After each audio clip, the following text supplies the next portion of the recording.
Do you want to have the ultimate control over your life? Welcome to Take Control with Whitney Wells, where we will explore all topics of life that we try and control, what this creates for you, and how to have successful relationships all while empowering yourself. Keep listening and let's have some fun.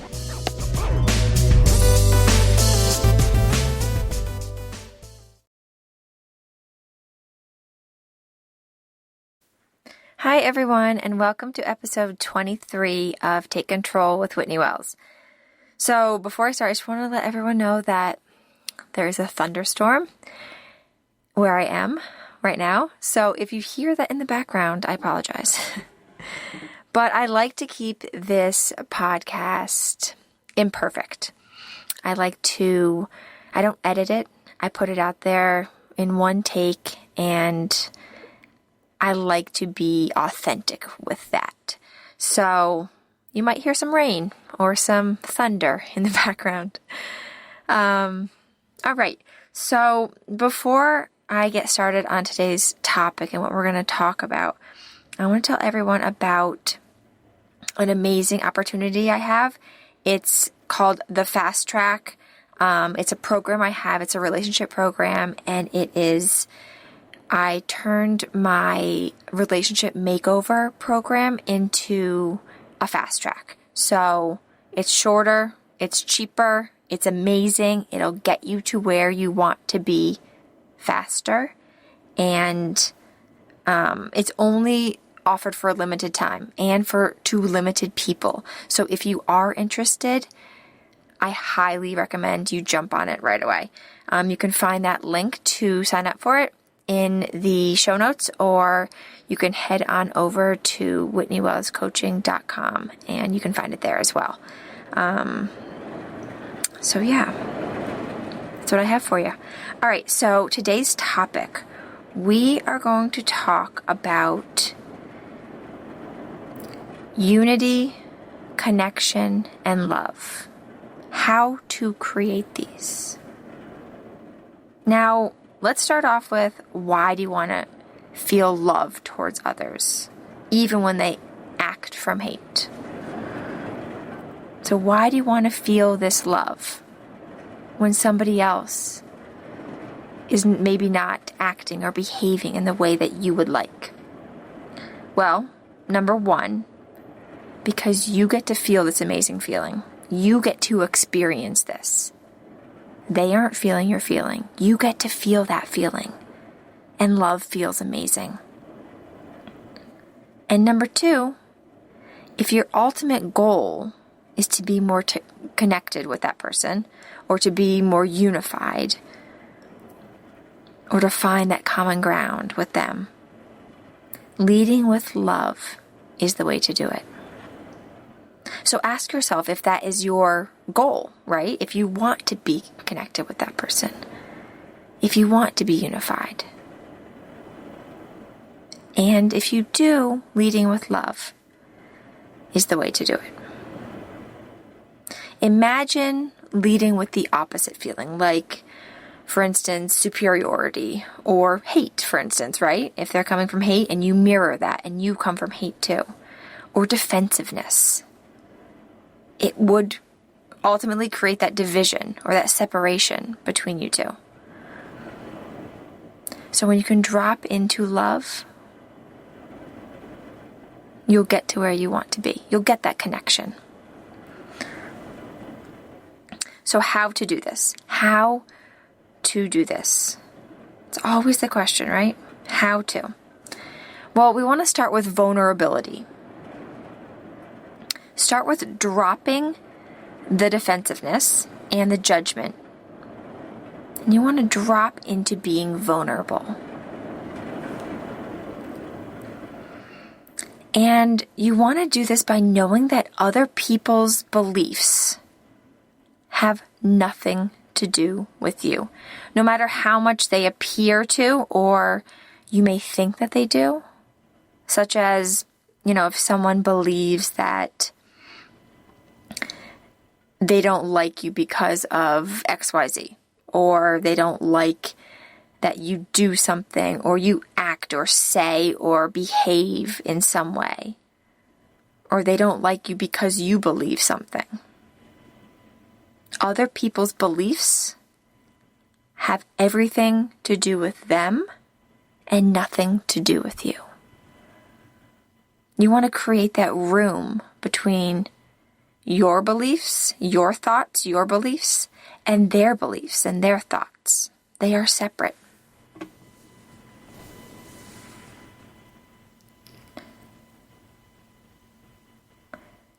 You want to create that room between them.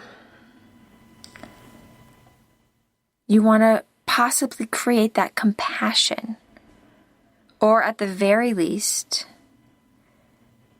feel better for yourself. You want to create that empowerment for yourself by knowing that their beliefs can't make you feel any way. Their beliefs do not have that much power over you.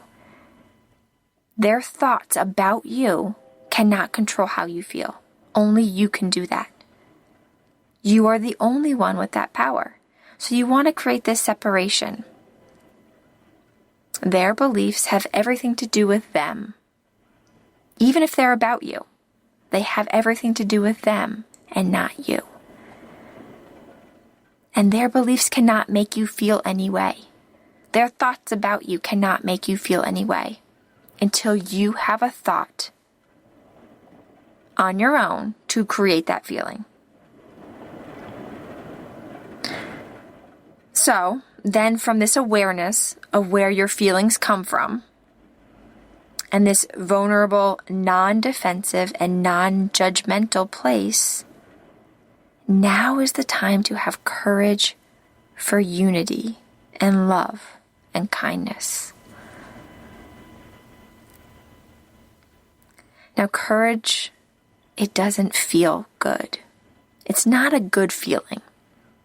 Sometimes we think it is. It sounds, courageous. It sounds great, right? But it actually really doesn't feel that great. It doesn't feel good when we feel courageous. When we're going forward with courage. It doesn't feel that great. But you get so much in return. Courage doesn't feel good because it requires vulnerability. Vulnerability is being transparent and opening yourself up to the unknown. You're opening yourself up to uncertainty. You are taking a courageous step without knowing how the other person will respond or how the other person will react or behave. You're being courageous. But I want you to also take some comfort. Take some comfort in knowing that you can always be there for you. The other person doesn't need to react or respond in any way. You got you. Remember, your feelings come from you, not from what they do, not from what they say. So you're there for you. So you can be courageous with this sense of stability within yourself as well. You don't need to rely on that other person for that. So in order to show love and kindness towards others who may think and believe differently, it requires you to drop the defense and judgment with knowing other people's beliefs and thoughts about you or about something have nothing to do with you. And be in this vulnerable place of openness and take that courageous step forward towards unity and connection and compassion and understanding and love. Now, in order to do this, let's be curious. Curiosity is a great, useful step. Try asking yourself some of these questions. Why does this person who is believing something different from me believe this way, believe this thing, believe in this. Why are they thinking this? What could they be thinking and feeling? What is running through their head? What are they feeling in that moment? Ask yourself, how can we both be right? And how can we both be wrong? Put your mind to work. When we can drop always trying to be right, we can find room. We can find that common ground with that other person. How can our differences and our difference of opinions and beliefs and thoughts, how can all of this be perfect? And lastly, ask yourself, how are we the same? Maybe it's how you're acting. Are you both maybe being defensive or judgmental, right? How are you mirroring each other? Meaning when I say that, I mean how, if that person is acting a certain way, how are you also acting in that way? If that person is feeling a certain way, how are you also feeling that way? If that person is thinking something, are you also thinking something similar? We often mirror other people in these ways, and we can find these similarities. And when we find these similarities, when we can drop being defensive, we create that connection. So I challenge you and I challenge myself to soften the outer shell that may have protected you, and it may have been useful. Soften this shell, be vulnerable and courageous in order for us to come together, connect and unite and be stronger.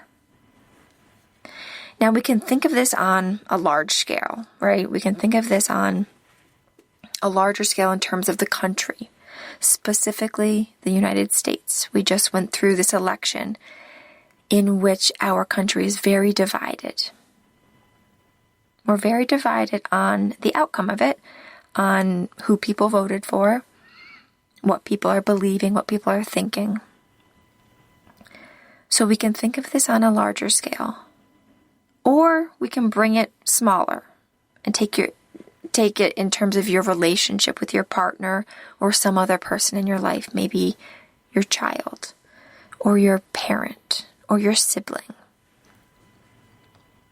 or your friend. I think our country is in need of this right now. We're in need of this unity, this connection, this love, this kindness in the face of differences, in the face of possible hate, in the face of fear.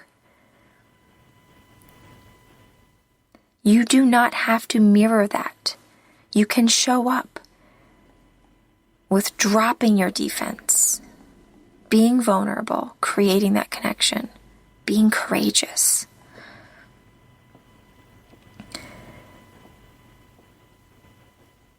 If you want unity, connection, togetherness, it starts with dropping your judgment, dropping that defense, and then being vulnerable in order to have courage to step out into the unknown and into the uncertainty. Let's create that connection. Let's create that love. Let's be stronger together. Let's stop dividing and conquering. That is so backwards to me. Let's come together. Even when we believe different things, find that connection. Be curious with one another. All right. Well, thank you for listening. And again, if you're interested in the fast track I highly recommend you jump on that immediately. There's limited spots and limited time that it will be offered for. Oh wow, the wind is very strong right now. All right. See you next time. Thanks for listening. Bye.